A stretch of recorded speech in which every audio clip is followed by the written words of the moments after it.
All right, all right, all right. Welcome everybody to the AMA. How you guys doing today?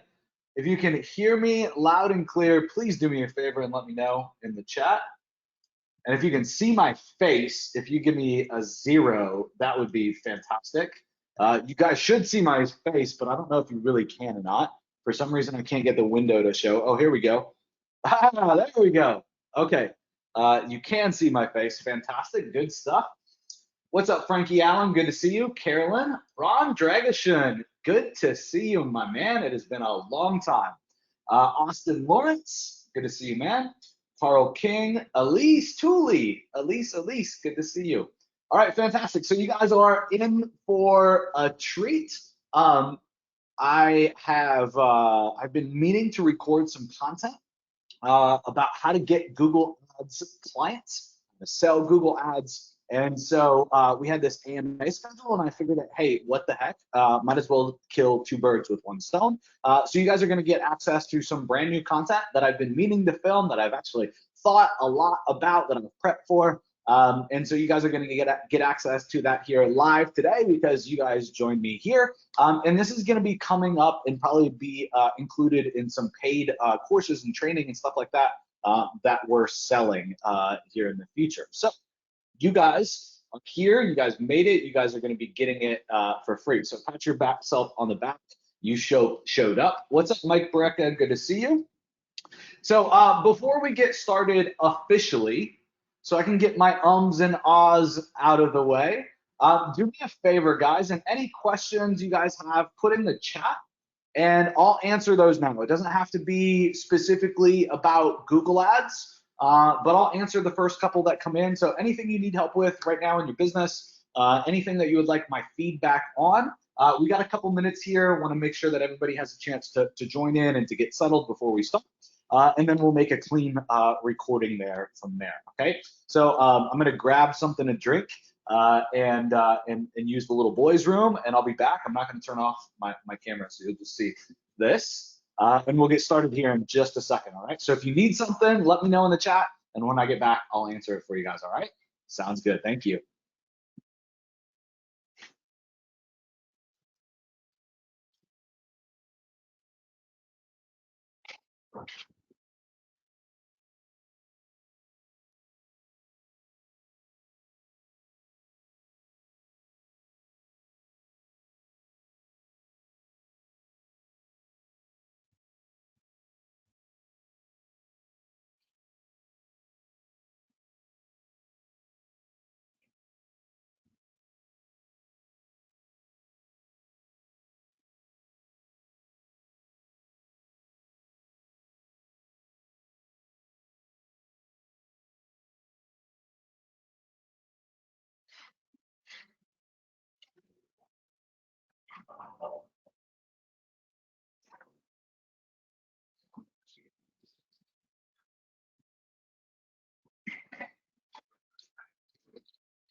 All right. All right. Well, let's do it. Let's jump in. If you guys just joined us, welcome to this very special AMA. Again, the goal here is some content that I needed to record on how to get AdWords clients, how to get Google Ads clients, and how to sell them, prospect to them, kind of all things around that for some upcoming training and little launch that we're going to do. And so we had this AMA scheduled anyway, and I figured, what the heck?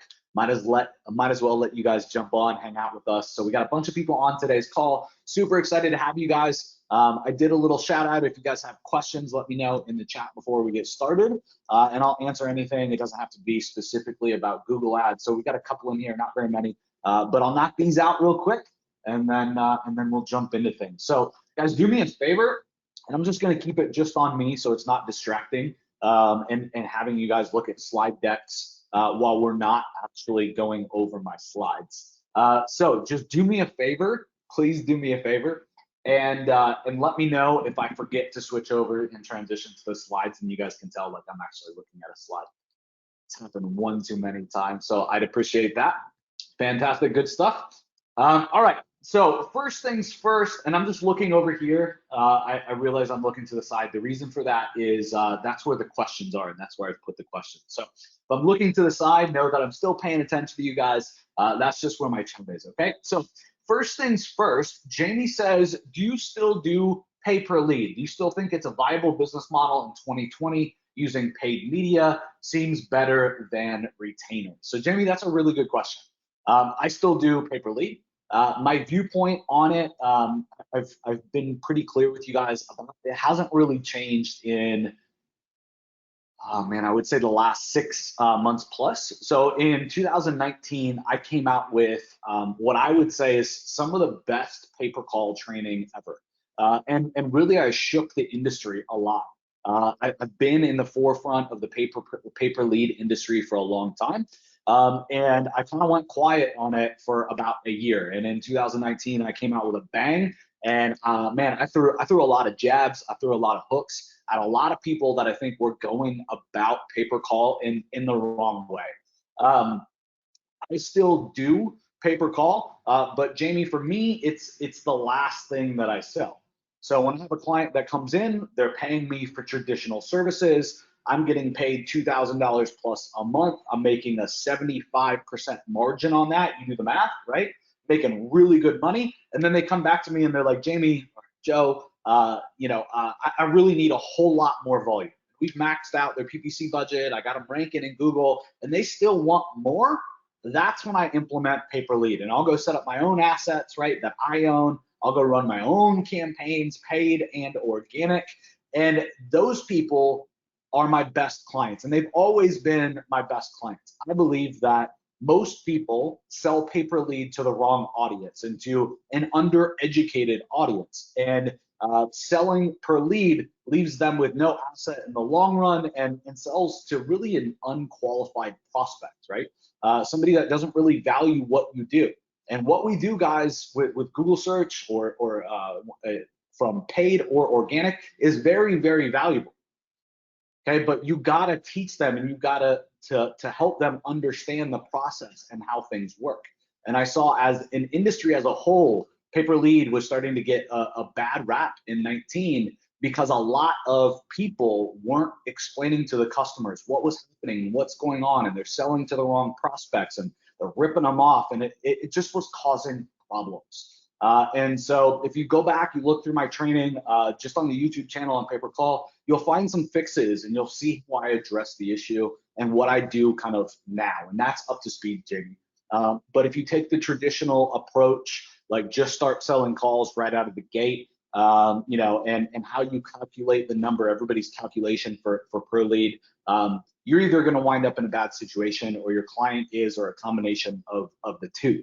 So if you're going to do pay per lead, I'm not saying not to, but make sure you're selling to the right prospect. And I would highly recommend that you go watch the training that we've done on the channel. So Jamie, man, I hope that helps.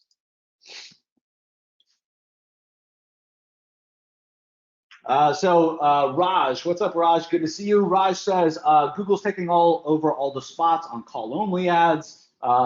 Can we have our lead gen sites for those spots? So, I mean, they're not taking over call-only ads, obviously. They're just at the top, right, with the Google local service ads. So they are taking market share away. But understand, man, like that they're always going to do that. Like Google's MO from the beginning is they're a for-profit company, and so they're fighting like their mission statement versus profits because they're a for-profit company.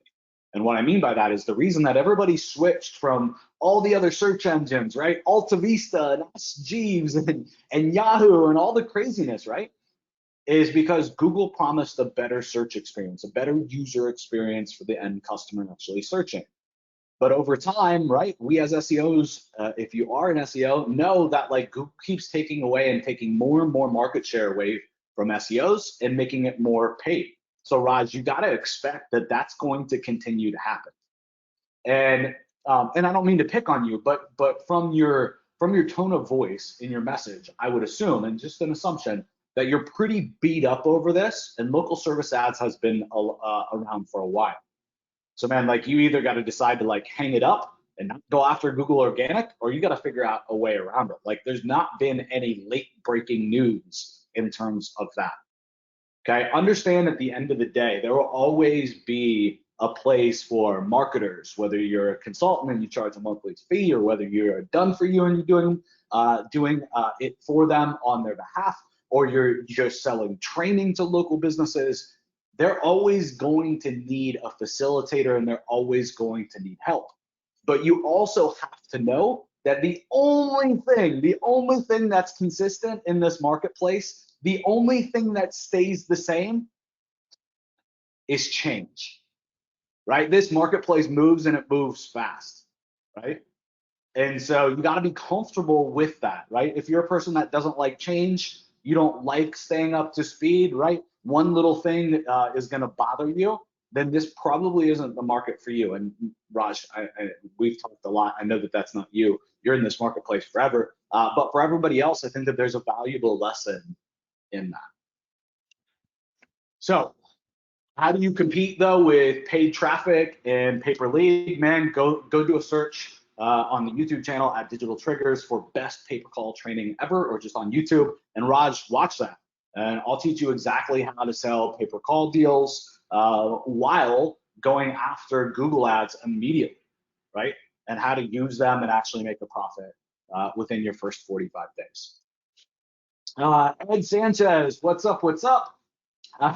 He says, hey, Joe, good to hear you, man. It's been a while since Palm Beach. Yes, it has.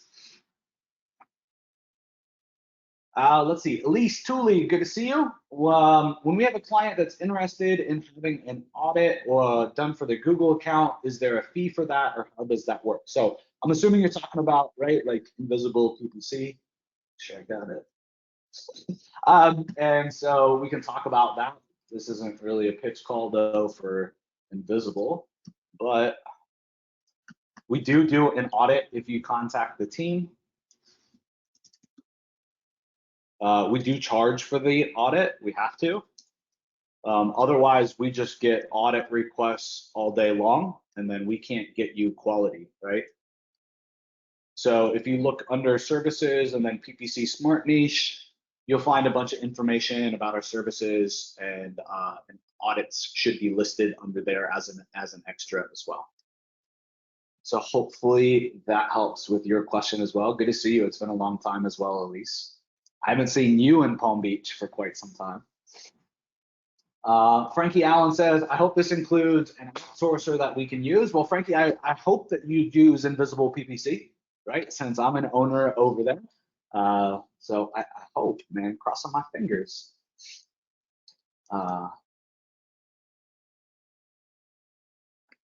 Just talked with a realtor, man, they're a pain. Yeah, Ed, I've never had success with a realtor ever in my life. Just not a niche that I would pay attention to or I'd go after. Jason, hey Joe, good to see you. Good to see you. So Natasha says, overwhelmed with training. Is there any suggestion for a fast track? Yes, fast track is today, Natasha. I'll get it to you. All right, not a problem.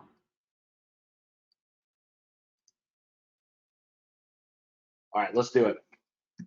All right, everybody, we're gonna go ahead and dive into the training. If we have any time left over at the end, let me change my monitor situation up here. If we have any time at the end, I'll just open it up for general Q&A as well, but I don't wanna waste your guys' time. You guys came here for something specific. I wanna make sure that you get it. Let me change my screen around.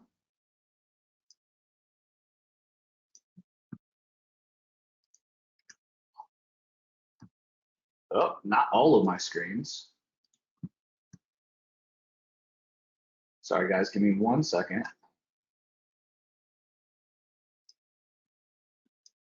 There we go. All right, so welcome everybody officially to the AMA. Today we're gonna be talking about why Google Ads for local businesses, all right? And if you guys have an objection, you don't think I'm right, I welcome your opinion and I'd love to have kind of an open conversation about it. But at the end of the day, I'll talk to you guys about why I believe selling Google Ads to local businesses is the right move. Okay, at the end of the day, if you've been following me for any real amount of time, you know that I've always been about providing leads from Google. Okay, whether it be Google Organic or Google Paid, and I've done a boatload of both. Okay, if you look at the trend for local businesses, okay, more and more is moving to paid, right? We talked about that a little bit at the beginning of this call if you were on live with Raj's questions, right? At the end of the day, Google is a for-profit company, and so they keep taking away impressions, right, and market share from Google Organic and from Google Maps, and they keep feeding that into Google Ads, right, or any type of paid mechanism that they have because they are a for-profit company. So if you're selling organic search right now, if I were you, I would be starting to invest in Google Ads and starting to upsell my clients into that as a service. Why? Because more and more is moving to paid. Okay, why else sell Google Ads to local businesses? Okay, let's just talk about selling SEO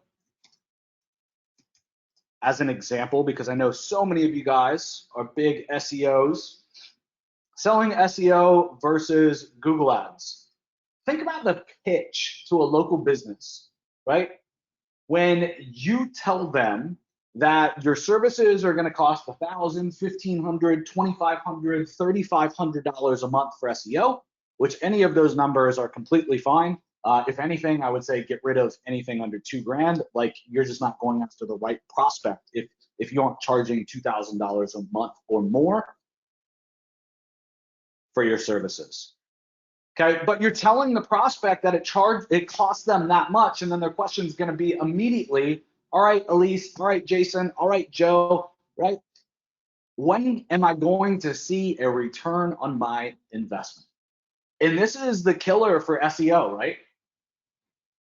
If you're good, right, maybe you can show it in 3 months, right? But for most of you guys, it's going to take 6 months or more to be able to show a real return on investment from the $2,000, $3,000 a month investment that the local business is paying you for. So I've done both, right? I've sold Google Direct, Google Ads Direct, I've sold SEO Direct, and I've sold a combo direct. And my favorite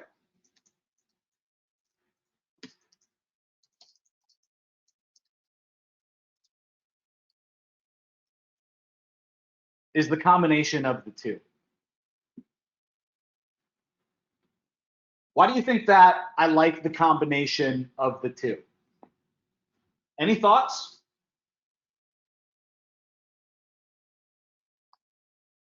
Any thoughts?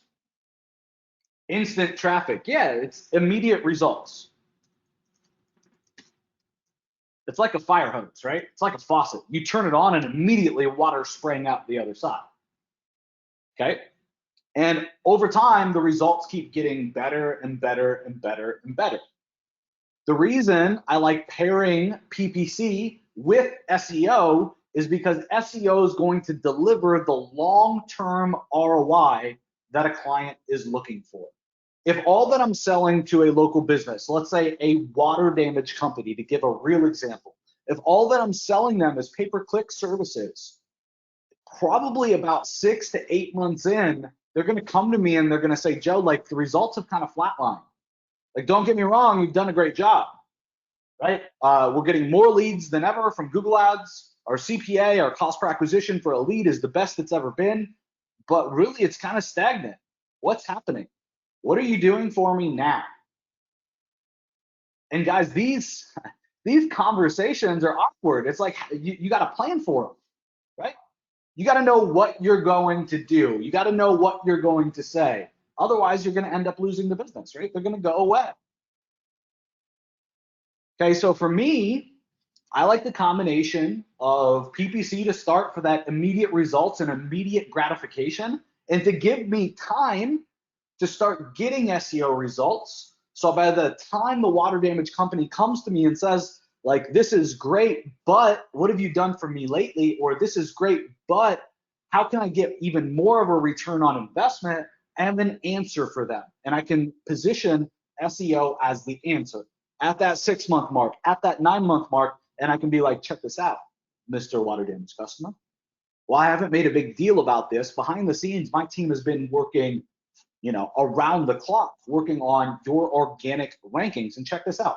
Last month, we brought in 34 phone calls from Google Organic, which would have cost us $200 a piece with Google Ads. That means I brought you $6,800 in call value of what Google would have charged you for free.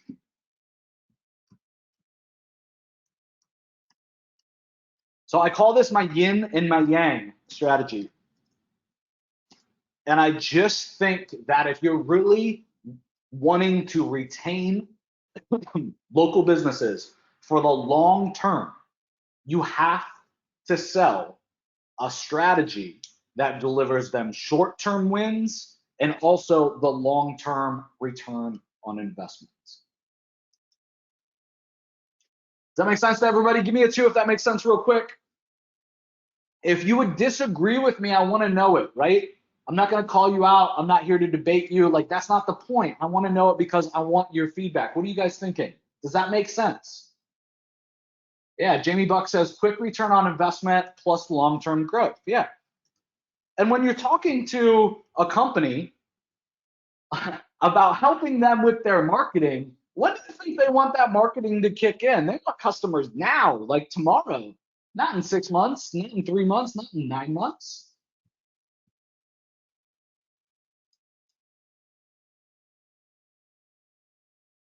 Perfect. Lots and lots of 2s. All right. And Ron says, Ron Dragishin says, makes sense. I'll have to learn a lot to do this. Man, you won't have to learn a lot to do this, I promise. Okay. I'll keep it super, super simple for you, Ron, so you can run with it, man. So today, my goal is just to give you guys a huge, huge leg up. Like, just to boil up and get you guys as fast as possible the 80-20 of selling Google ads to local businesses. And I don't think I would be doing you guys a service if I didn't talk about this first. This isn't directly Google Ads, but it's so important, it's not even funny. At the end of the day, I have a very unique perspective. And I don't say that to brag. I say that because I want you guys to value what I'm about to tell you. I have a list of digital triggers of some 50,000 marketers and SEOs and agencies. And at Invisible PPC, I work with a ton of agencies. So I just have a lot of data between the two. I have a lot of conversations with agencies, more conversations than almost anybody in the space. And there's one thing that drives me nuts. There's one thing that absolutely kills me inside. And it's seeing agencies flounder. And what I mean by that is I speak to somebody and they're on the webinar here today, and I've known them for 5 years in this industry. And when I first met them, right, they were just getting their agency started. They had 2 or 3 clients. They're making ends meet. It's better than a day job, but they never really flourished, right? And then fast forward, 5 years later, 6 years later, and I'm breaking bread with them. I'm having a conversation with them. I see them at a live event. I'm getting a coffee with them, and I'm asking them how things are going, and they're floundering, right? They're at the same place that they were all that time ago. And this has been their goal, to grow their agency. And there's really one thing. There's really one big thing, I believe, is the number one reason that agencies flounder versus flourish. And what I really mean by that is, hey, squirrel, oh, ADD. I don't have a short attention span. I just, oh, look. I think definitely our attention spans are part of it, but we don't look at our business like a real business. We don't start with the intention. We don't make a plan. We don't follow the plan, right? We don't stop and actually look at our business. I think that's the big problem, right? We're not building something to sell something, right? When you look at a business through that pair of lens or that look, it makes the way that you go about that business very different. I'll give you an example. When you give yourself a constraint, right, you'll figure out how to get enough work done, for example, in that constraint. If you say, I'm going to only work 4 hours a day, right, you give yourself that constraint, you will get all your work done in 4 hours a day. Make sense? Give me a yes if that makes sense. Give me a 1 if that makes sense in the chat. But if you never give yourself that constraint, you end up working 8, 10, 12 hours a day and not even completing all the work that you completed if you gave yourself that constraint in 4 hours. And so the number one reason that I see agencies flounder and flourish is because they never really take the time to build a plan, to really think through how they're going to build and scale their agency and flourish. And I think at the end of the day, the number one thing that you have to do, just to give you guys a little homework, the number one thing that you have to do while you're going through this planning phase is you have to identify who the heck you're gonna help. We're at the place in the agency market, in serving local businesses, at being marketers, being agencies, being freelancers. I don't care what you want to call it. We're at the place where being a generalist is going to get you nowhere fast.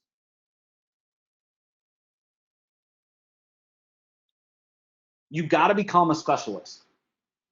The sophistication of the marketplace out there is much different than it was 5 years ago.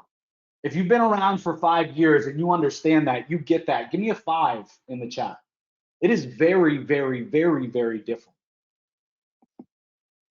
And the only way that you're going to compete with somebody who, was interested in buying your services and now they're not, and the reason that they tell you that they're not is because their cousin, now does social media and they don't need you anymore.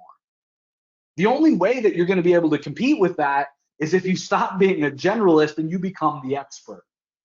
And you can truly battle that objection and battle that rebuttal, right? Well, that's fine, but they're obviously not going to be able to get the results that I can get for you, Mr. Water Damage customer, because we work with 45 water damage clients. It's safe to say we know what works and what doesn't, right? Does your nephew work with 45 clients in your same market? No, of course not. Give me a 6 if that makes sense to everybody. So I talk with so many agencies that have no plan, number one, and number two, they have no idea who they're serving. And if you have no plan and you have no idea who you're serving, give me a 0 if you would agree you're just floundering. And I don't say this to be harsh. I don't say it to be rude. I want to help you guys, right? That's why I do this. So do me a favor, put some time and some energy and some effort over the next day, over the next night, right? Tonight, tomorrow, over the next couple of days, right? On building a plan and figuring out just even the start of the plan, who you want to serve. Because that's going to make what I teach you next 10 times more powerful. The people that take this and run with it and get great results are the ones that I promise took an hour of planning to figure out how they want to build their business, what they want it to look like, how much time they're going to invest, who they're going to serve, who they're going to help, who they don't want to help. So, moving on. Today, I want to walk you guys through a very, very 10-step system to help you guys find and close. I'm going to update this title here from Google AdWords clients just to Google Ads clients. And for those of you guys that don't know, Google Ads used to be Google AdWords. For those of you guys that know it as Google Ads, or those of you guys that know it as Google AdWords rebranded to Google Ads. Okay. So I'm going to walk you guys through a very, very 10-step system to help you guys find and close new clients. Okay. So step number 1 should sound familiar. I'll get off my soapbox, I promise. But you need to determine your niche. So you should be thinking about what industry you want to target. And if you have no idea, it's okay, right?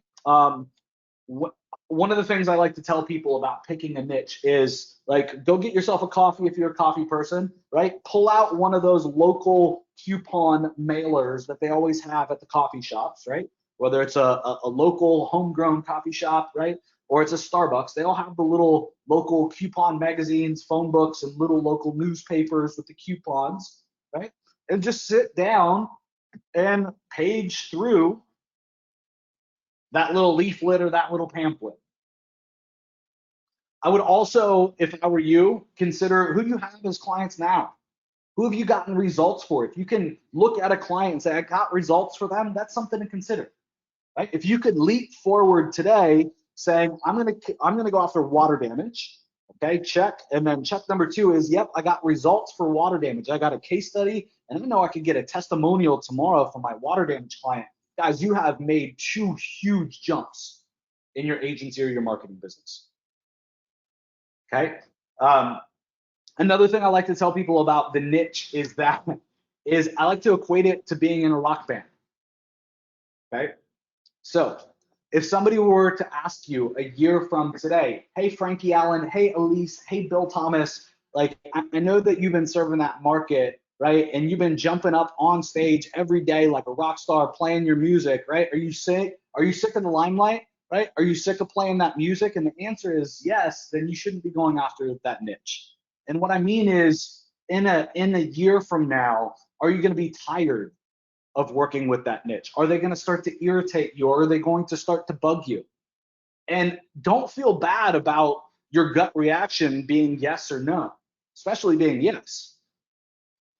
Guys, I built an agency to 7 figures a year, not a month, 7 figures a year, and I hated, literally despised in the long run, the niches that I was working with in that agency.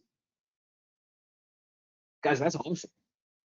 To go from nothing to building something that in most people's eyes, including my eyes, was quote unquote successful, and then to quite literally fall out of love with it is something else, right? You're gonna have to commit to this, right? It's like a marriage. A business is like a marriage, right? So picking your niche is like picking your business partner. Take time with it, think through it. And for the love of God, every time you're offered an opportunity, think about whether or not you're gonna take it with some real thoughts, like you're gonna freaking marry somebody, right? Like, that's a commitment. Stop taking on clients that are bad. You'll thank me. Okay, step number 2 is to find businesses specifically advertising with Google Ads. Here's the thing, if you're already focused on a vertical, you're going after it, and you're trying to get Google Ads clients, I believe that the easiest sale that you can make is not by educating prospects on something new. If they don't know about Google Ads, they don't know Google AdWords, that's an education, right? That's setting some serious expectations as well in terms of how clicks works. And oh my gosh, somebody's gonna click on your ad and they're not even gonna, they're not even gonna call you, and it's gonna cost you $5, right? Imagine explaining that to somebody that has no idea what Google Ads. As a marketer, right, we've all had to do that. Is that fun? Give me a 3 if that's fun. I got 1-3. Thanks, Nate. Yeah, appreciate it, boss. No, that's fun, right? So find businesses already advertising with Google Ads. Okay, so really pull down your market to people specifically already spending money with Google Ads. Okay, obviously, then what we want to do is find the ones that aren't doing it very well, right? And the way that we'll do that is we'll find keywords and we'll find missed opportunities and we'll find things that they shouldn't be doing with their Google Ads. And folks, this is simple. This is super simple. Like, hey man, you got a misspelling in your Google Ads. I don't think your company that's doing this is probably doing the best job. Can I take a look and give you a free audit?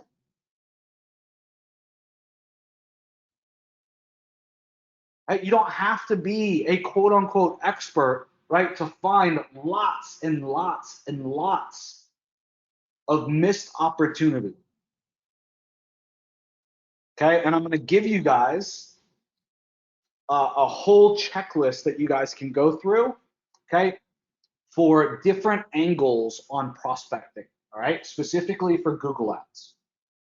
Okay, so we're going to determine businesses that are already advertising with Google Ads, and then we're going to find missed opportunities or problems, right? You can simply go to Google, right, and search for those keywords. You can also use a tool like SEMrush or SpyFu to find people in the local markets, you know, across the nation or even outside the USA, right?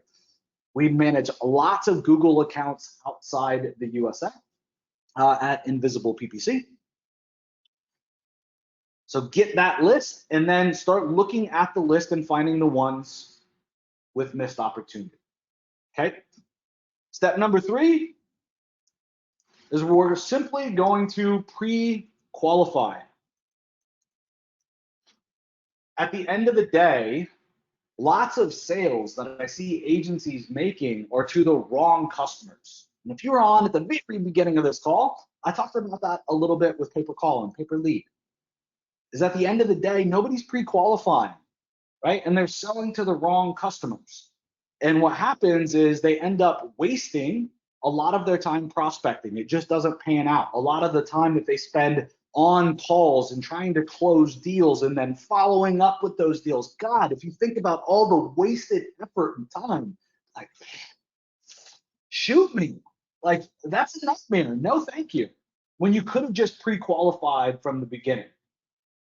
Okay? So, like, let's just find the right people. And so step number 3 is we want to pre-qualify. Okay, so we don't want to waste time with low dollar time suckers, right? We want to see people that are spending lots of money on Google Ads. But one of the ways that we can do that is we can do a search for that, for keywords that business will show up for, and we'll see how many times their ads show up. Are they running nonstop all the time, and are they almost always in a high position? That means that they're spending more money. Okay. Also, tools like SpyFu or SEMrush or any other intelligence tools can give us a baseline understanding, okay, if a local business is spending a lot of money or not.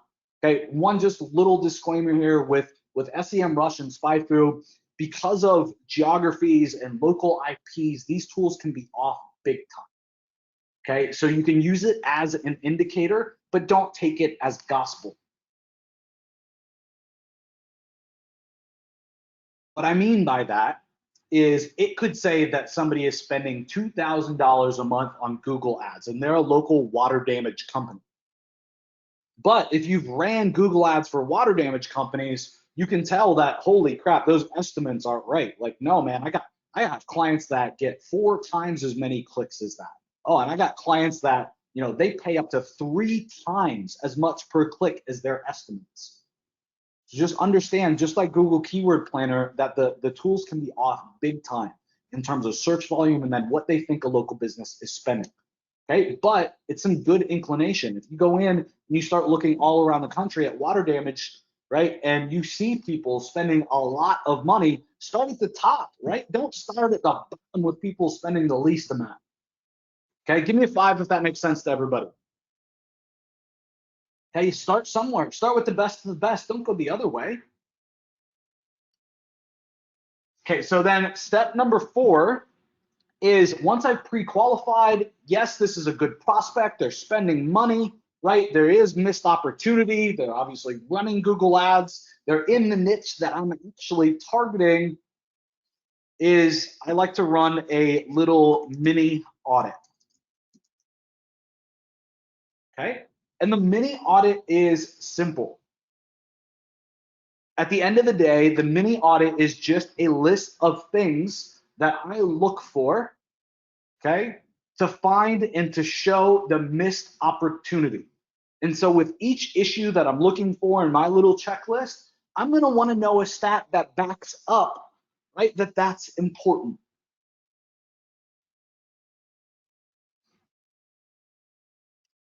If that makes sense to everybody, give me a 4 in the chat. Guys, you don't need my checklist. It's simple, right? You look at their Google ad, right? Let's do this. You look at their Google ad. Do a search for Miami water damage. Okay, you determine your niche was water damage. You found that they're already advertising with Google Ads. You pre-qualified them, right? They're spending a good amount of money. They look like a good prospect. Okay. You do a Google, a little mini audit for them, right? So here are people that we should be thinking about talking to, right? Okay, both of these are missing location extensions. Okay, location extensions are what link basically a Google ad, right, to Google My Business listings, right? These here at the bottom, another thing that you could include in your little mini audit, these call out extensions. These can increase click-through by 5 to 10%. That's going to be a huge deal at the end of the day to that local business if they use them and if they don't, right? So check this out. Neither of them using call out extensions. Neither of them using location extensions. There's 2. Okay. You could then do a check, right? So here's a little tip. If you right click on the ad and you go copy link address and you put it up here, you don't even have to go there, but in the URL, you'll find their actual, not anymore. Anyway, if you go here, you can take a look at it. Is this a real landing page? And is it good, right? Give them some tips on the landing page and about best practices. Okay, but there's 3 quick things that you could include in a mini audit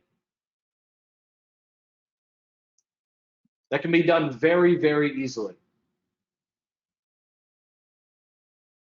Okay, this one, you got the phone number showing up, right? The phone extension, you got that phone extension showing up here as well. There's no phone extension on this one. Talk about missed opportunity. What is that? 4 things to put in your mini audit. Does everybody understand how they could run with just those 4 things and start prospecting today and doing mini audits, right? Go find a stat from somebody talking about how those 4 things can make a huge difference in Google Ads accounts. Yeah, look at their landing page, Elise says. See if it's any good. What are best practices? Super simple. So many gaps everywhere. So if I were you, I would just concentrate on one market at a time. Go after Miami water damage. Go through all of the pay-per-click listings and do an audit, little mini audit for each of them, right? And then move to Fort Lauderdale. Then move up the coast. The next big town north would be right by me, right? West Palm Beach. Then you could do St. Augustine. Then you could do Daytona. You could do Jacksonville. Jacksonville's huge. Then you could swing around and do, right, the West Coast. You could do the Keys, each of the Keys as well. You could do Tampa, right? And it doesn't take a lot of clients to build a very interesting, very highly profitable local agency quickly. Okay, so again, I showed you some quick things with just their ads, their landing pages, If you start to do some other searches, you can see if they're split testing their ads. Are multiple different ads showing up? If not, there's a huge missed opportunity, right? Are they using calls to actions in their ads? Okay. Are their display URLs optimized, right? Do they have site links and call links and location links? Is the website mobile optimized? Okay, and then step 5 is obviously we need to make contact. Okay, so we want to contact the prospect. Okay, we want to show them the issue. We want to show them the opportunity. And if I were you guys, and you're just getting started, you're just getting your feet wet, I'd take a tool like Loom. I'd record a little video audit, walking through these 10 steps, just like I showed you, do the little mini audit and the recording for them, and send it out with Loom. When they watch that video with Loom, you're gonna get an email notification that they watched the video. Okay, so find your prospect's email, send them the little audit with Loom. When they watch that video with Loom, reach out to that prospect. When you get that email notification, reach out. Perfect timing for you to take the next step and simply ask them if it would be worth spending 20 to 30 minutes walking through how you might be able to help them build their restoration company. So you just added value in advance and then followed up with a phone call with not some crazy pitch, but just, hey, can I help you? Would it be worth 30 minutes to talk about how I might be able to help you? That's it, right? Step number 6.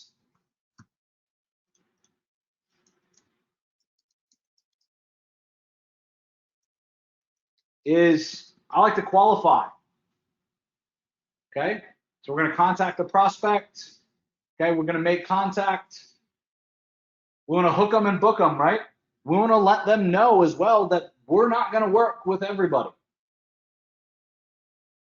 We want to make sure that we know how much money they're spending on Google Ads, right? Again, is it somebody spending $1,000 a month, or is it somebody spending $10,000 a month? Okay, so when you get that appointment set and they say, yeah, I would be interested, Joe, in speaking with you about how you can help us grow our water damage company.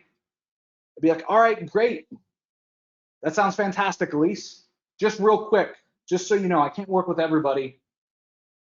We're currently working with a handful of restoration companies and we're just a little spread thin, to be honest. We got to make sure that we are only working with the right type of prospect. So let me ask you a question, if that's okay, Elise. Yeah, that's okay. You like my impression? We ask how much they're spending. We ask if they have somebody answering the phone, and very quickly we can make sure that we have our ideal prospect there. Okay, so then in the meeting, I call this the consult. Those of you guys that have been following me for a long time, you guys know that. Okay, but I'm gonna have a very systemized walkthrough strategy session with the prospect. If you guys are interested in learning more about that, again, on the YouTube channel, you guys can do a quick search. You guys will find training of me walking through how I run a strategy session or a consult. And they're very, very simple, but they're designed to make sure that every time I follow a rhythm, I follow a process that is proven, that helps me convert prospects. And the thing is it's like, it allows me to turn on GPS essentially in the meeting. And what I mean by that is I know the flow for that consult. And so I can run that consult because I know it like the back of my hand. I don't have to wonder what's next and did I cover this, did I cover that, did I do it in the right order? And instead of thinking all of that stuff in my head while the prospect is talking, I can really listen. And I can make sure that I understand what the prospect is actually saying. Not what they're saying, but what they're actually saying. Okay, what is the issue? What objections or rebuttals are they going to have? What are the things that we got to work through in order for them to invest in me and in this package?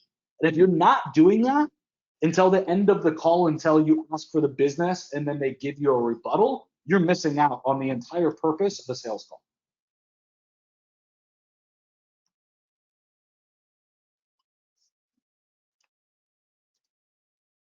So step number 8 is to close the deal. Step number 9 is what to charge, right? So I believe that you got to start somewhere in business, right? Where I'm at today and the fees that I charge are probably not appropriate for everybody. I understand that, right? And you're not going to get somewhere overnight, right? There is a journey, okay? If I were you and you're just selling Google Ads alone as a guide, I would not charge less than $1,000 a month for management, okay?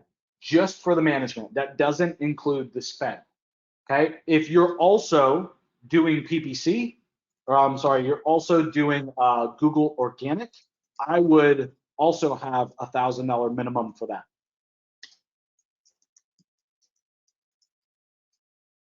Okay. So you could structure this 2 different ways. You could have just a $2,000 package, and then if they said no, you could downsell, right, to the $1,000 offer. Okay, or you could charge more. These are just two suggestions, if you will. As you start getting better and better and better at this, you can obviously start to charge more. And at some point, your lead flow is going to get crazy. And what I mean by that is you're going to have too many leads. And when you have that as a problem, then you want to start focusing on making sure that the leads that you get are as qualified as possible. So one way, if you're getting just too many leads, you're just bombarded, there's too many sales opportunities, and I'm being really sarcastic, but this does happen, right? You could enter in and you could put in a cost to do a full audit instead of doing it for free, right? You could put things in the way to slow down the prospect so that you only get the best of the best. Step number 10, included in here as well. I guess this was actually step number 9, I'm sorry. Guys, this goes without saying, but you always, always, always, always need a contract and agreement, right? This is important. I'm curious of all of you guys that are on the call today. We've got a pretty busy call today. How many of you guys do not have an agreement or a contract? Give me a 0 in the chat. If you do have an agreement, you do have a contract, give me a 1.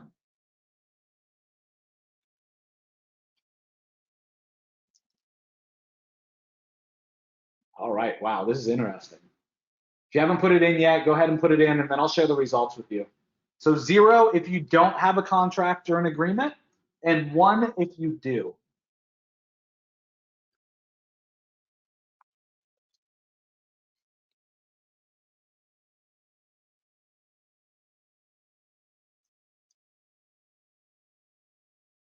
All right. All right, so about 30% of you guys don't have an agreement, somewhere between 25 and 30%. That's crazy. So here's the thing, like an agreement or a contract is just as important for you as it is the prospect.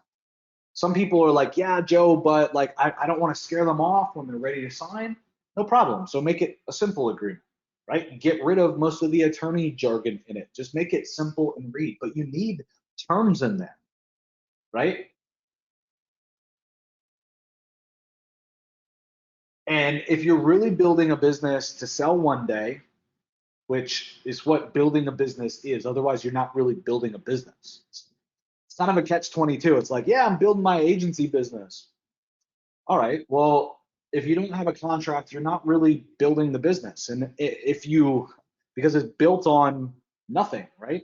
If you try to sell that business and you walk away and you're the face of the business and there's no contracts, there's no agreements, do you think that the business is worth anything? The recurring revenue is going to fall apart probably overnight. So just some things for you guys to think about. Like you could have a 12-month agreement with a 90-day out if they're not happy, right? So on day 90 through day 100, they can make a decision. right? If they want to cancel, if not, they're in a locked in 12-month contract. Talked about this a bunch. This has been a tool that has made me a boatload of money. In my agency business, I don't know of one tool that's made me more money than the contract and what I just told you, right? So a 12-month contract term with a 90-day out. So it's basically like, look, you just need me to prove to you, Mr. Customer, that I can do what I said I can do. I understand that. I'm different from everybody else. I am an expert. So I'm willing to put my money where my mouth is. I have a 12-month contract, but I'll give you a 90-day out, right? So through days 90 and 100, I can make sure that you're tickled pink and you know that you found the right person, right? That's my pitch. We then do auto renewal if it's not canceled, right? After the first year, so we keep getting additional years. And folks, if somebody's upset and they want out of the agreement, I'm going to let them out. I'm not going to fight it, just between you and I. But so much of a contract or an agreement is just setting the right freaking expectations. I'm not going to act on a contract and hold it over somebody's head, right? That's not me, but I want to go into the deal and make sure that I've set the right expectations, right? We're going to work together long term. I'm going to prove my value, and then you're going to prove your value to me. You're going to keep me happy long term. Okay, what about the contract being assignable? What if you can't sell your business, but you want to sell the contracts? If you don't have in there that the contracts are assignable, what's going to happen? You don't really have a business. You've got a glorified job. Okay, most of the boilerplate templates out there will work for you guys as well. The most important thing, though, is your statement of work or what you say you're going to do for them. Okay, because if you put something in there and you don't do it, they can call you out on it and it can cause problems. I like to keep my statement of work very loose, very, very, very, very, very loose, because I'm going to change what I'm doing to make sure that I'm getting them results. Okay, and SEO, right? And in PPC, things change fast. I need to be able to stay liquid. I need to be able to stay fluid. I need to be able to change the strategy if I have to. I never want to put in the statement of work, let's say it's for SEO, I'm going to do 3 blog posts, I'm going to do 4 social profile links, and I'm going to do this and this and this every week for you of the month. You're going to get in trouble with that contract. Because what's going to happen is what you need to do in order to get the best result is going to change, and then you're going to have a conflict of interest, and you're not going to be doing anymore what you really need to do to get the customer results, and then they're going to want to fire you because you're not getting them results. So it's a catch-22. Be careful in that statement of work, okay? Next up, like, by all means, be excited that you got the deal, but set expectations of what's realistic and what's allowed. Set your freaking boundaries and don't be a fucking pushover. I see so many agencies that are just pushovers, man. It's ridiculous. Set expectations of meeting times, then mediums for those meeting times. Are you going to do it in person? They're going to, you're going to do it on the phone. You're going to do it via email. You're just going to sell them monthly reports once a month. You're going to meet on Skype. Are you going to do it every day? Are you going to do it every week? Are you going to do it every other week? Are you going to do it once a month? Right? Set the expectations, because if you don't set the expectations, the clients will. And I can tell you, you're never going to like their expectations. Okay, and any answer really is fine in terms of how you set expectations, as long as you set them and hold them. Okay, so guys, if somebody has a question for me, and it's not in their once a month report and meeting time with me, they're not going to get an answer from me. It's going to be an answer from the team. And I'm very strict about the schedule of when I meet with my clients and when I do reporting. If you can't meet, you can't meet. That's it. I don't make exceptions. I put that back on the client. But they knew that when they signed up. and I am very, very, very strict. I'll get back to you within 24 hours or somebody else on the team will, but I only meet with you once a month, and this is how I report.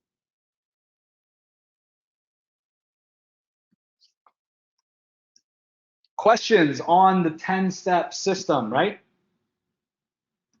Questions on the 10-step system. Step number 1, determine your niche. Step number 2, make sure you're only going after people that are advertising in Google and have missed opportunities, right? You can help them implement something that they're not right now. That means there's a missed opportunity.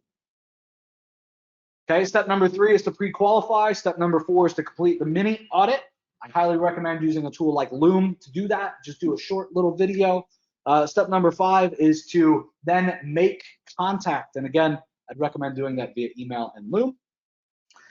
Step number 6 is to qualify. Step number 7 is the meeting/consult is really what I call it internally. Step number 8 is to close the deal. Step number 9, we talked about what to charge. And then step number 10, I ranted about the need for a contract for the various purposes and angles. Good job on that, Joe. Thank you, Bill. Appreciate that.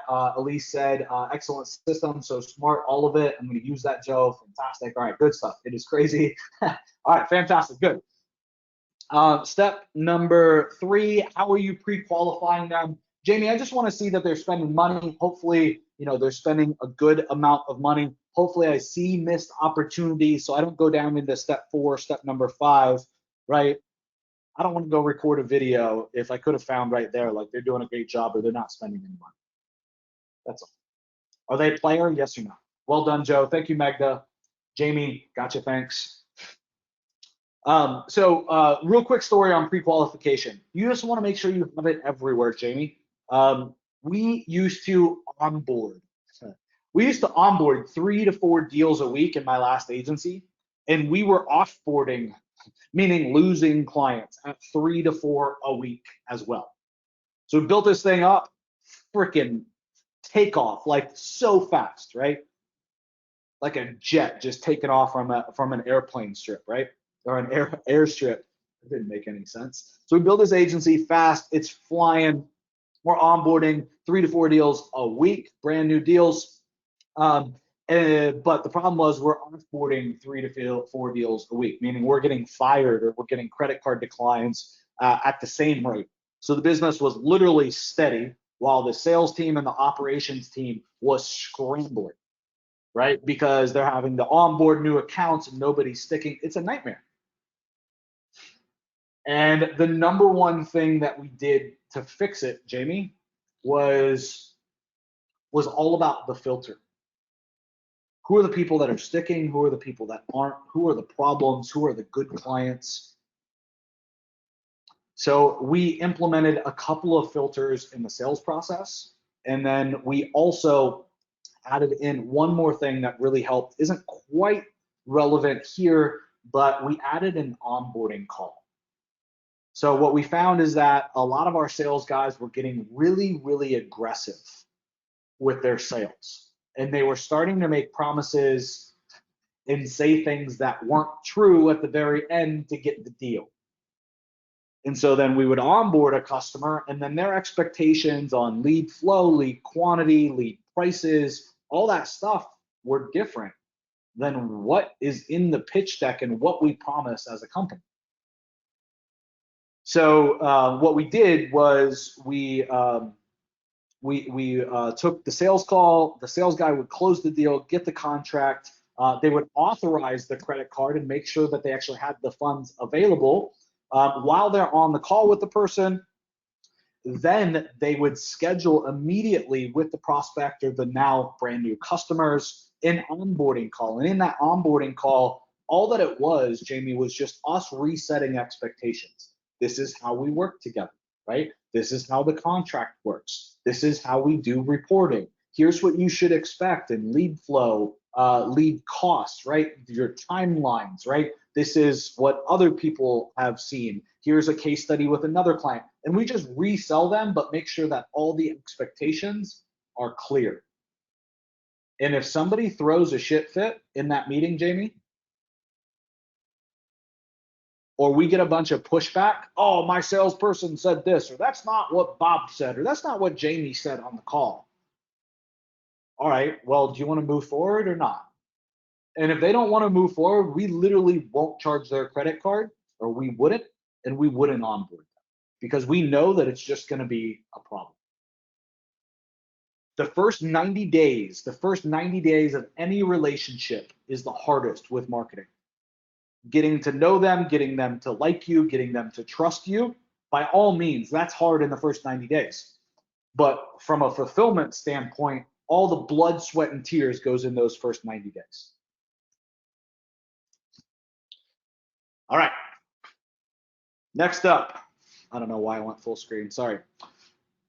There are a boatload of local proven verticals or niches to sell Google Ads to. In fact, I've documented over 70 of these proven verticals. You guys want access? Let me know in the chat. If you don't, we'll just skip this. We'll just go on to the next thing. But if you want them, I'll give them to you to get your brain working. And while you guys are answering that, I think it's important to note that your niche should be specific.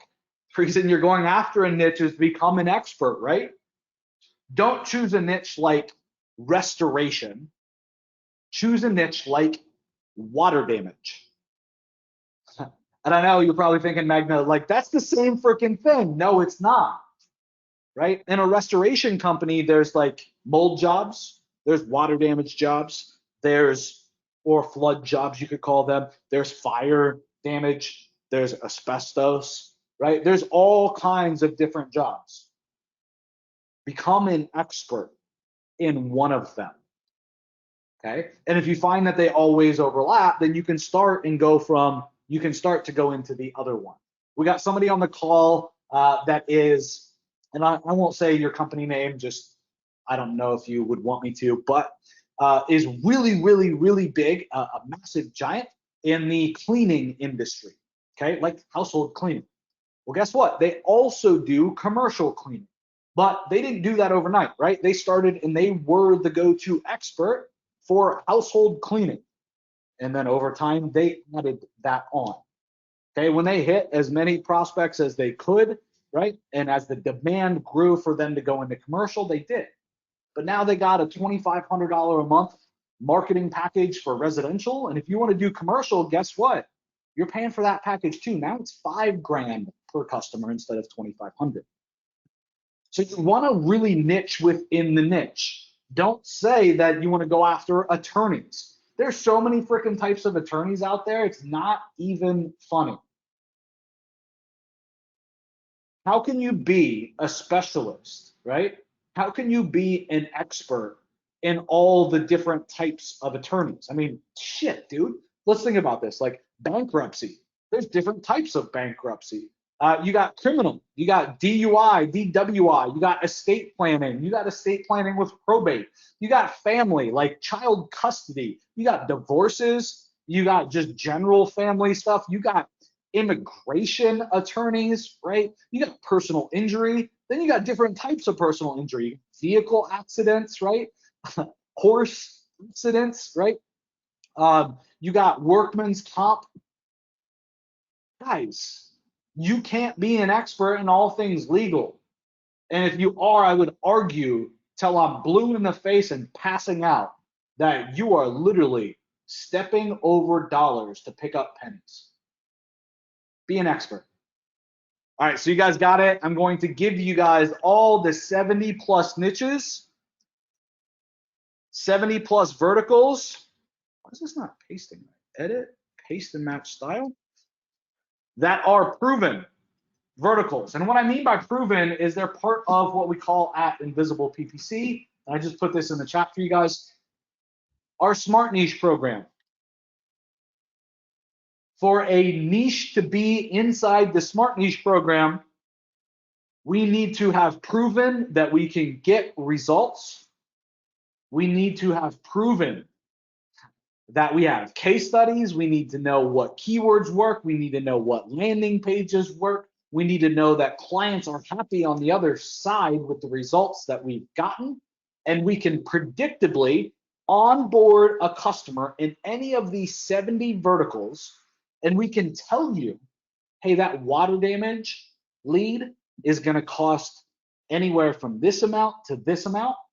And we can guarantee that we hit that in 90 days.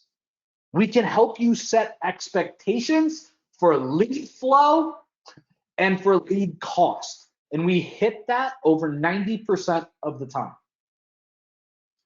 Now, you as a marketer, that's what you need to know.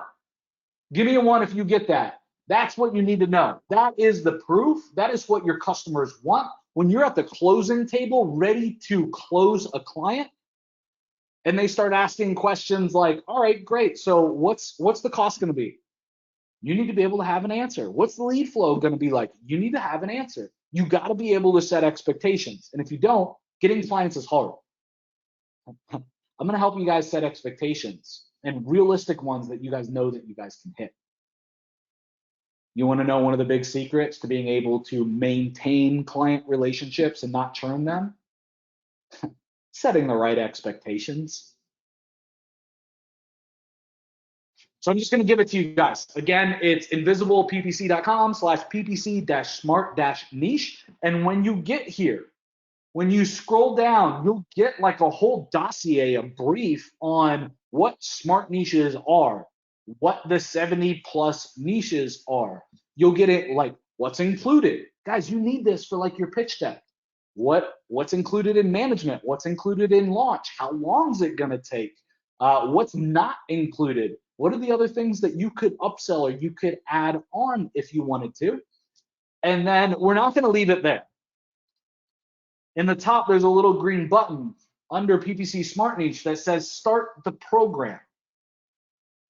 That program is an hour-long soup to nuts training, literally telling you guys everything that you need to do starting today, starting right now, to build out your Google Ads agency. And it's only 60 minutes because we plan meticulously what do we need to tell you and what don't we need to tell you in that 60 minutes. Inside, you'll also find crazy things like minimum spend that somebody needs to spend in Google Ads in all of the 70 verticals in order to actually be able to get results. We call it minimum effective spend.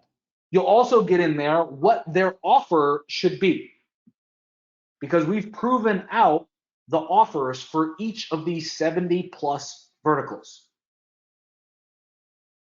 In here, guys, is a treasure trove of data that I would argue again till I'm blue in the face and passing out that nobody else has, or if they have it, almost nobody does, but if they have it, they damn sure aren't on a freaking webinar giving it out to their customers.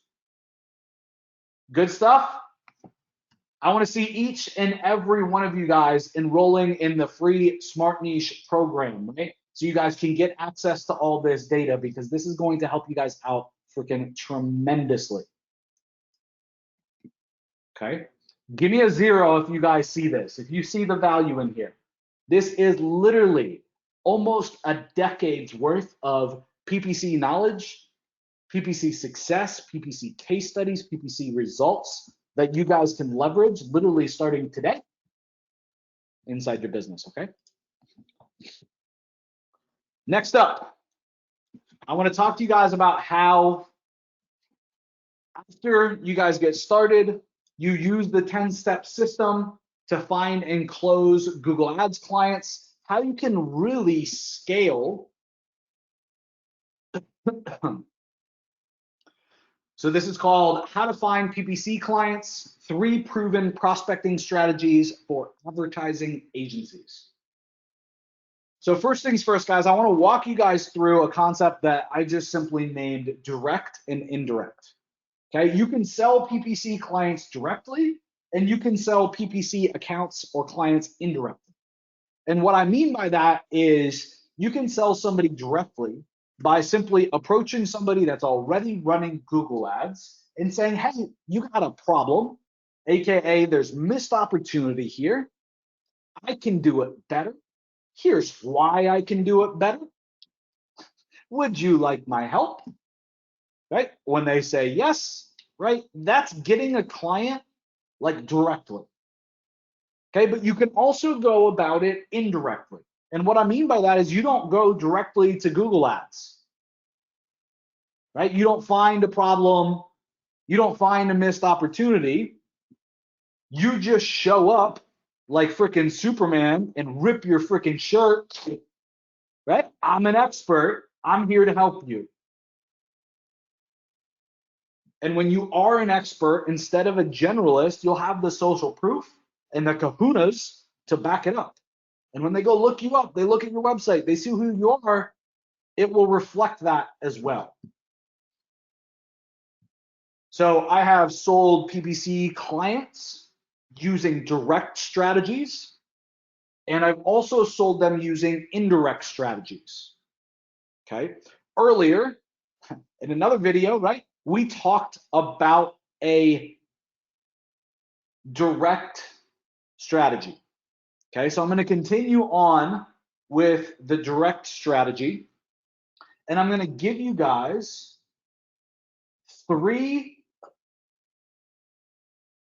excuse me, I had to cough. I'm going to give you guys 3 direct prospecting strategies that we use. And this is really a continuation on the last video here, okay? So these are 3 different kind of foot in the door, kind of problem solution based opportunities that give you legitimate reasons to reach out and to provide value and to show opportunity without you just leaning in like Superman and saying, hey, can I help you grow your restoration business? There's nothing wrong with that, okay? But it's good to know which approach you're doing and really to think this through, okay? So these are really different prospecting angles, okay? So one of them that I like to use, we talked about already, is just the mini Google Ads audit. And this is simply a checklist of very simple things that we can do to do an audit on a Google Ads account without us actually having access to the Google Ads account. So it's only things that we can see on the surface. So we can't see inside the account, right? We can't see how many clicks they're actually getting. We can't see the keywords that aren't working. We can't see if they have conversion tracking set up. Like we can't really go that deep. We can just look at the account and provide some very basic, hey, you should be doing this and you're not. The great news is you would think that like that doesn't, like a lot of that doesn't exist. There's just a boatload of it. The low-hanging fruit everywhere is absolutely ridiculous, okay?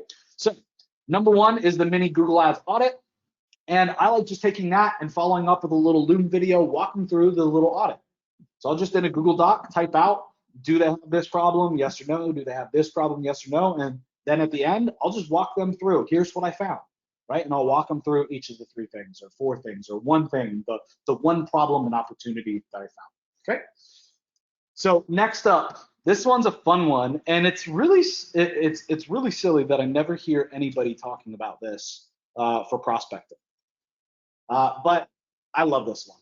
So this one is negative keywords. So negative keywords, if you don't know what those are, is essentially a setting inside of Google Ads that says if somebody types this, like I don't want to show up.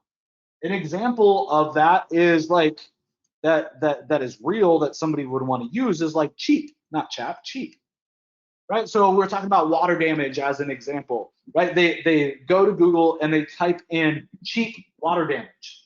Do you think that your water damage prospect or customer, we'll just pretend that's what you're going after, wants that click, they want that lead, they want that call? Hell no. Okay, even worse than cheap, do you think that they want DIY? DIY water damage repair. Are you kidding me? Right? Are you guys getting this? Is this good?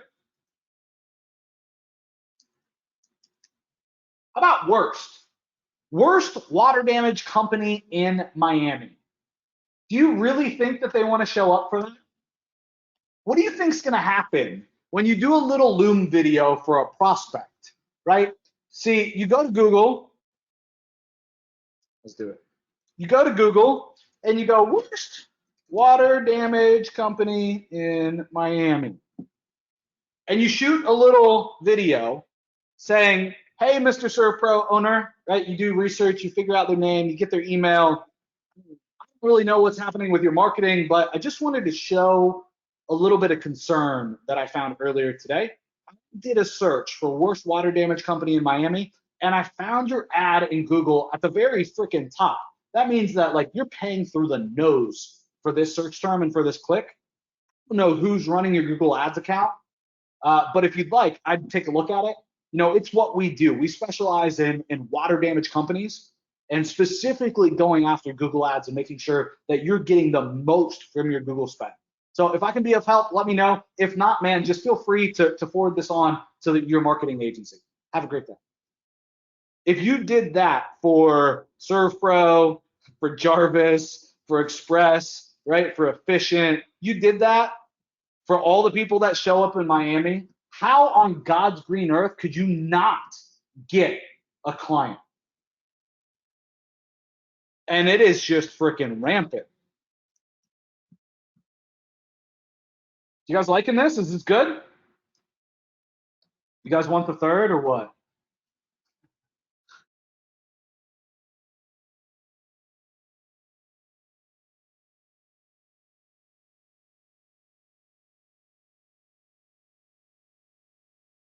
Yeah, you want the third. You want the third. All right, so the third is one that we've had a lot of success with. Is we reach out with the angle of a landing page. So what we do here, we can take it a couple of different ways, and we've ran this differently. I've helped people as well that work with Invisible do different types of audits based on landing pages. If you're brand new, you can reach out based upon the water damage or based upon the landing page angle, and you can just give them feedback on their landing page, right? Maybe talk about best practices. If you got clients in the industry, talk about what's worked for them, okay? But when you really have experience in an industry, you can reach out like we can, and you can say, hey, Mr. Prospect, right? I was reviewing your landing page is not very good. Here's what we found with our clients. Most of them are coming in with a 5 to 6% conversion rate. And by the time we're done, we're able to boost that 20 to 30% at least. And we show them a couple of examples of landing pages that we've built. Guys, this works like gangbusters. Can you imagine how many split tests or how many different landing pages we've tested and how much data we have at Invisible PPC on the landing page angle? It's freaking ridiculous. So we're able to show, hey, this customer came in dental, and they had a 7% conversion rate. And after we implemented one of our proven landing page templates, which we call smart pages, they went from 7% conversion rate to 32% conversion rate. Do you think that that could probably, as a foot in the door, get you guys a couple of clients? Do you think that could get you a couple of clients? Yes. And if you really thought it through, you would probably figure out how to put that in a calculator so you can really walk them through the value of what that meant, right? So we took this client, Mr. Prospect in Miami, that's in your same niche inside of water damage, and we took them from a 7% conversion rate to a 17% conversion rate, and everything stayed the same. The average customer value, right, their referral rate, their profit margin, everything. All that we did was implement this, and it added $934,000 a year to their bottom line. Do you think that that would help? Would you guys like my help with that? Would it be cool if I could give you guys an set like that? If I could get my hands on something like that, you think you could pick up like a steady stream of clients, like 2 to 3 maybe a week.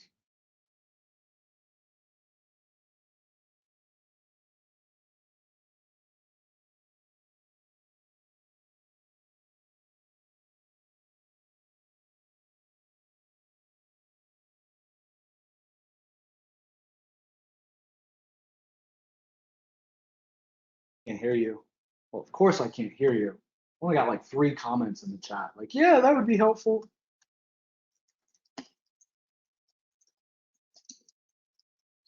So I wouldn't recommend charging for these landing pages. I'd use them. I'd show the ROI calculator and then say, you know, these are reserved for our clients, right? And make them come on board as a customer of yours at, you know, we talked about rates, you know, $1,000 a month for PPC, or if you're doing PPC and SEO, $2,000 a month, right? Because you're going to be able to show them the before and after. Just that landing page alone, you know, added $334,000 to their business in the next 12 months.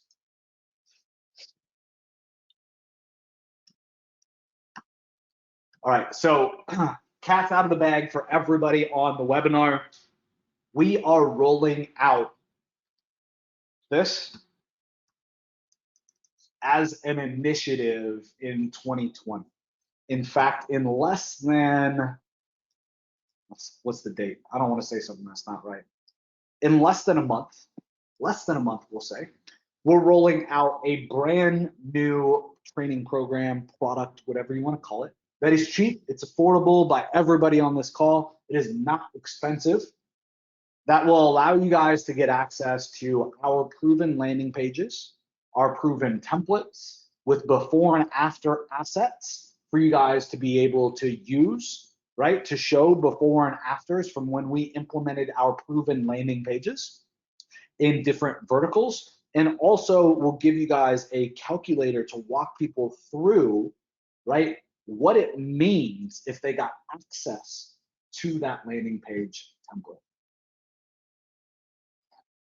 First thoughts from everybody. I can't wait to freaking hear what you guys have to say. We are so excited to launch this in 2020. We think it's going to be a game changer for niche focused agencies, right?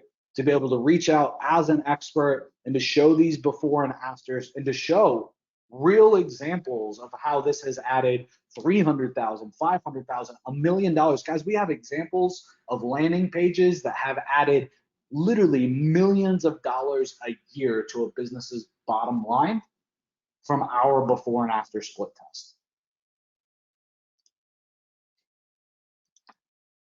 So Magda, in the next 3 to 4 weeks, roughly, we'll be rolling it out. You guys will just need to keep an eye on it. Keep an eye on our emails. So we're super, super excited to be rolling this out. The team's been working freaking around the clock to get this ready for you guys. So we're super stoked. And you guys got a little tease of what's to come down the pike. All right, so last thing that I want to cover in today's training, I have kept you guys for long enough, is really how we sell the most Google Ads accounts. I've had multiple agencies myself, right? I've sold multiple things in the agencies. Sold Google Ads, I've sold Google Organic, I've sold web design stuff, I've sold social media stuff, I've sold leads and pay-per-call. The thing that works the best, and by best I mean the thing that works the biggest, the thing that you're going to be able to get the largest amount of clients from, is an indirect prospecting method. Okay, and so you're going to be reaching out with an indirect marketing message versus direct. If we're only reaching out going after Google Ads, we're alienating a lot of people. Okay, if we reach out to everybody in water damage that's doing over $1 million a year, we have a much bigger prospect pool, right? And a very large prospecting message to go after than just some of the kind of sniper approaches that I've taught you guys already with the direct marketing approaches. Does that make sense? Highest level, please. Give me a 0 if that makes sense to everybody. So it is harder to lock down the messaging, but this is what gets the volume. And if you can do this, you are set. You are absolutely set. If you can prove this model, if you can nail this model for yourself, you'll never be hungry and looking for clients again. Okay? So if we're able to reach out, we're able to get a list of prospects, we're able to pre-qualify the prospects. I would pre-qualify the prospects by pulling revenue on them or some other metric. Another way that you could do it is you could have a virtual assistant or somebody on your team call the prospects and ask a question like, how much revenue did you guys do last year? But without actually asking how much revenue did you do? How many crews do you guys have? What was your largest job last year? How many trucks do you have? How many hygienists do you have? Just a question so that you can understand how big they are, how successful they are. And then create a floor, okay? And what I mean by that is we're only going to work with people over this amount, okay? So for example, in water damage, in roofing, just those two examples, if you don't do over $1 million a year, I don't know what you're doing. Like, get your finger out of your ass.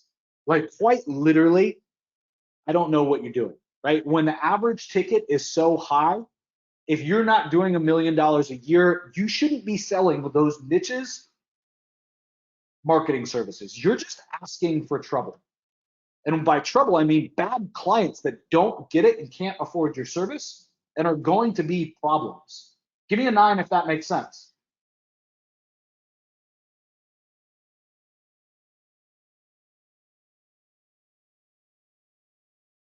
Yeah. So we're going to get a list. We're going to filter the list, right? We're going to pre-qualify it to some level. That's what I mean by filter. And then, guys, we just need an example elevator pitch. And this is really us leaning out and us going after a market with the expert angle. Okay, so we're going to reach out with an example elevator pitch, like talking about how we can increase a business, right, by 20 to 30%, or how we help water damage companies get 2 to 3 more jobs a week. That's it. Very simple. Very simple marketing message. That's it. But to back that up, we have to have proof. We have to have proof. How many of you guys would like some water damage proof here today? How many of you guys would like some proof for water damage today so you can maybe go sell a deal? Guys, I've helped my audience, AKA a lot of you guys, sell literally millions of dollars, millions and millions of dollars in water damage deals specifically. How many of you guys want some proof for water damage? And I'll go sell some water damage deals. I've sold water damage calls, leads, right, for over $400 a call. And a lot of you guys following my advice have done the same thing. Okay, so you need the elevator pitch, you need an example proof, and then the pitch is simple, right? Would it be worth 30 minutes of your time to see if we can help you? That's it. So I'm gonna need, we got a lot of people still on the call. We're an hour and a half into this webinar. If you're watching this on YouTube later and it's not the whole recording, sorry, yep, we repurpose our content. You're gonna enjoy today's video.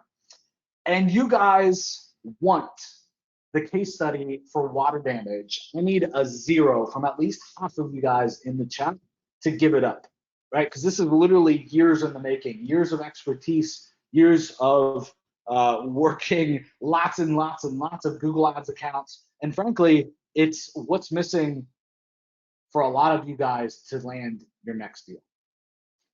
That proof element, so that you can lean in as an expert.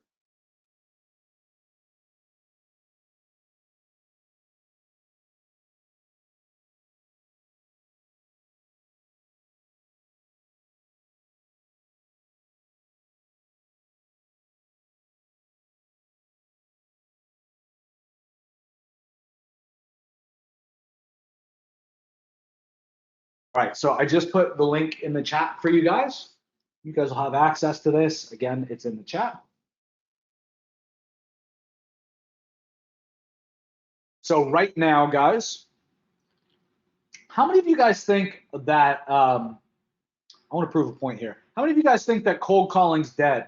Like, hell no, I don't cold call. I won't cold call. That's not going to get me appointments. I can't stand out. I can't look like an expert. I can't close deals cold calling. Remember that marketing message that I just shared with you here?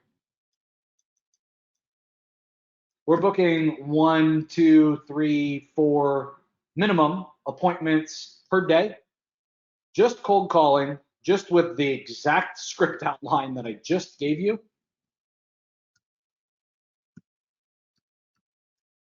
No problem. And commission only, right? Results only. Only paying for results. I'm not doing it, right? My business partner, Rob, he definitely can't cold call.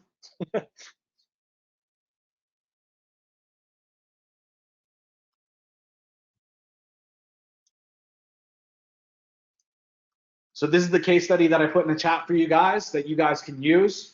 Feel free to replace, right, where it says logo with your actual logo. Feel free to change any of the colors. You're just going to want to go to File and then Make a Copy. And you can either do entire presentation or selected slides. If you guys ask for editing access for this doc, you will get nowhere, meaning my team won't even reply to your message, because it's a huge, huge, huge, huge waste of time and effort. Okay, need you guys to follow instructions, right? File, make a copy. If you don't see that, it's because you're not logged in. Okay, file, make a copy. So guys, this is it. This is a case study in Philadelphia. Okay, the client's goals were to get leads and calls in the range of $125 to $300. I've sold water damage calls and leads for upwards of $450. If you look out in the marketplace right now, you will find people selling water damage leads for that much money. This is an example. They charge $400 to $500 a call or more for water damage calls. So the client's goals were $125 to $300. The way that we helped them was to focus on tried and true converting keywords. How do we do that, folks? We've done a lot of water damage work, right? We've handled a lot of these calls. It's on the Smart Niche list. We've ran a ton of these campaigns. So some quick stats: 9,687 impressions, 366 clicks. 96 leads with a 25.96% conversion rate. CPA, cost per lead, of $138.91. Cost per click, $36.46. And you can see some additional data here. Campaign review talks about what we did to actually get the result.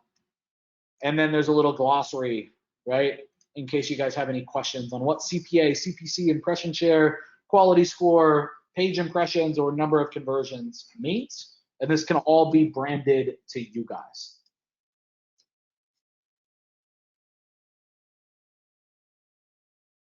Good stuff. Do we have this for all verticals? Jamie, we don't have it for all verticals. Not yet. We're working hard, man. We got 70 plus verticals we've proven out, right? Proven landing pages for all those, right? But getting them out to the public, right, and creating a system and process for that is very difficult. We're working on it, but it's hard, man. So quick feedback from each and every one of you guys on today's call. Was today's call worth it? And what's the number one thing, okay, that you suggest I add or edit or remove from the training that you guys just got today? Okay, so again, feedback on today's call, just general feedback. You liked it, you did it, it was worth the last hour and 40 minutes of your life, or it wasn't. Either way, some constructive criticism would be absolutely fantastic. What's the one thing that you would edit, change, or add to today's presentation in order to get you guys more value, to get you guys better results?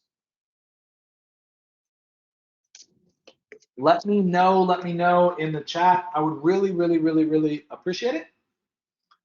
Absolutely worth it, very much worth it and more. Thank you, Magda. Thank you, Carl.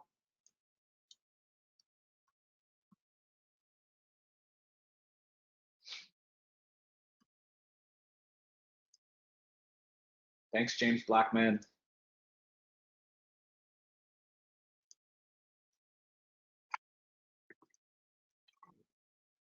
Carl says more, a link to your PPC course.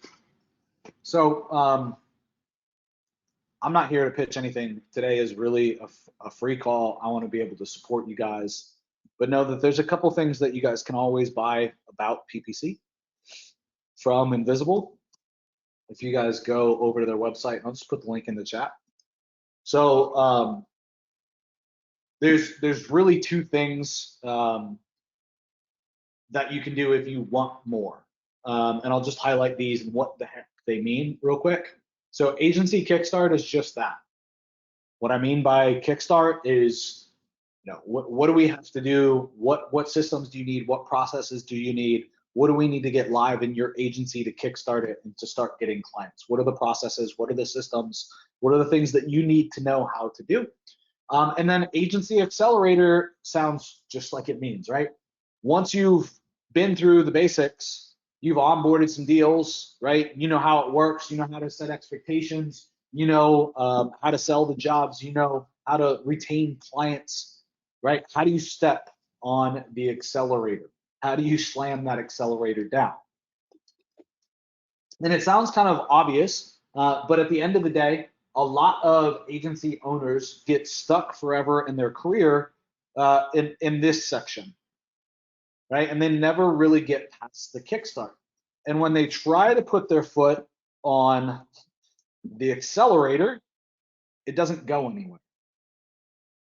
I won't call you out, but if you've in the past tried to put your foot on the accelerator and you literally went nowhere, give me a 0 in the chat.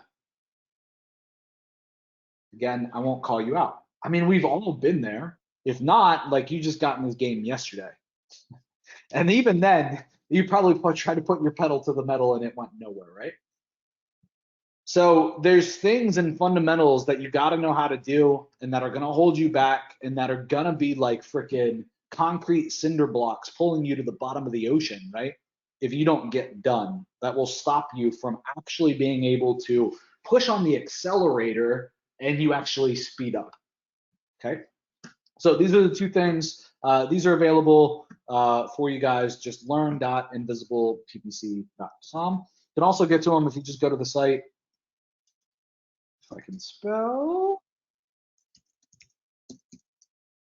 And we've had lots of success stories, lots of case studies. We got a client right now that went through Kickstart, landed 2 clients while going through the Kickstart program. If you go over here to services and then PPC agency training, got a client that went through the Kickstart program. While he was going through Kickstart, he landed 2 clients, and now he just started Accelerator, and he's been onboarding an average of 1 to 2 clients a week. So if you do the math, at least $1,000 a month for just PPC, 75% profit margin is what you should be shooting for. That's some really good money, very fast, enough for him to quit his day job. So I hope you guys enjoyed the training. Please do me a favor and leave me some feedback. If there's anything I can do better, anything you wished I would have covered, anything you wished I would have explained better, any type of constructive criticism, I'd really appreciate it. Thanks, everybody. Have an absolute fantastic weekend. And if you can't think about something constructive, what's something that you need help with, right? If you thought today was perfect, it wasn't perfect. I'm sure I messed something up. But if that's what you're saying, what do you need help with? What else can I give you? What else can I help you with? What's a problem that I can help you solve? Hope you guys had an absolutely smashing time on this AMA. Have a great weekend, everybody.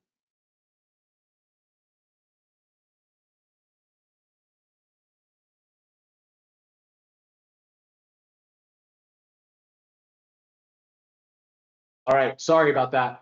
Natasha Johnson, are you still here? Natasha, you asked a question and I want to make sure that you get it answered before you leave. Natasha, if you're here, give me one.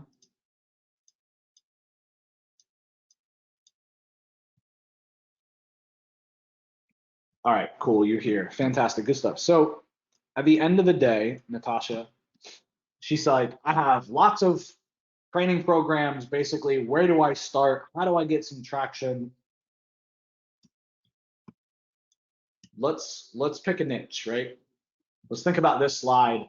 And so Natasha, I want you to pick a niche, one that you're gonna like working with in a year, one that when you go to sleep at night, right, you'll be thinking as you lay in bed, like, how can I serve these people and how can I help them more, right? That's what I have with you guys as agencies or wannabe agencies or freelancers or marketers, whatever you want to call yourself, right?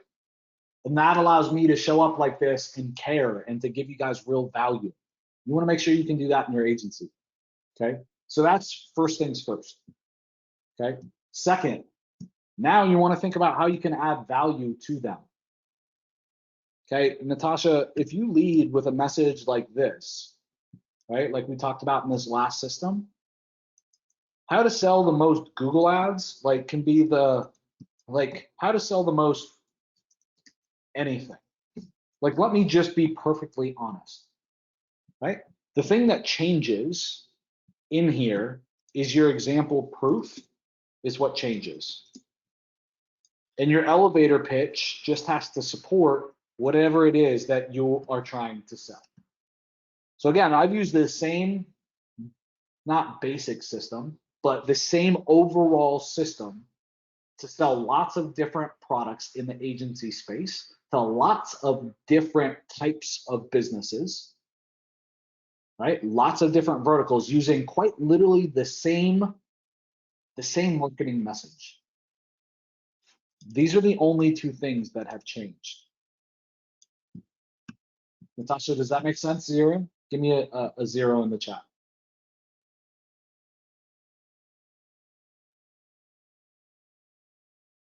So right now, I want you to pick a niche and I want you to make sure that you can nail this messaging.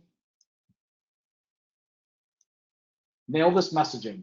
Script it out. Spend tonight, Natasha, writing this down and role playing with, I don't care if it's your mom, your sister, your boyfriend, your husband, your kid, role play with them. Get them to throw you objections. Get them to throw you rebuttals. And you don't have to cold call, that's fine, right? But if you don't have this down in your business right now, and you don't know the niche you're going after, like you're going nowhere fast. So these are the two most important things, right? If you can get this down, you can choose if you want to sell to them directly or indirectly. So pick one of the prospecting messages that I went through today and one of the prospecting angles. Pick any of them. It's fine. Just start using it.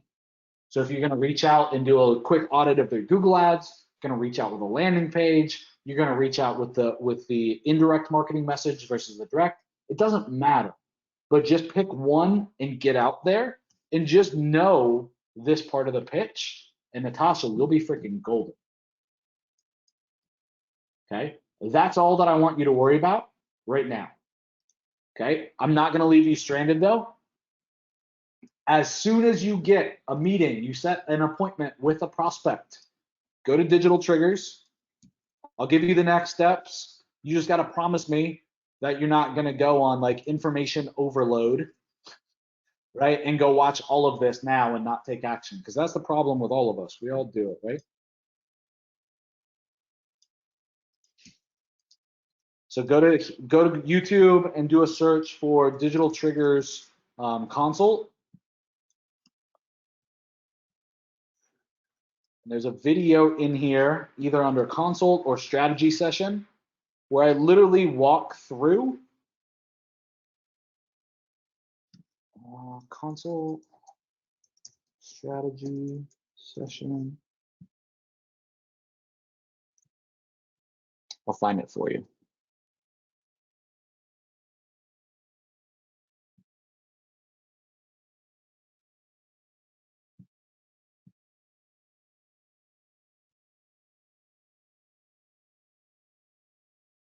But then this will be your next step, and it's just how I run these meetings.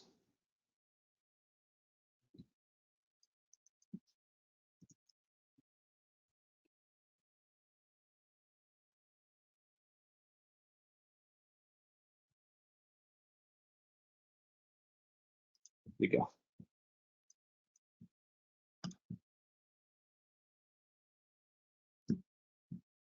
It's this one right here, Natasha. And I'll send it to everybody else as well.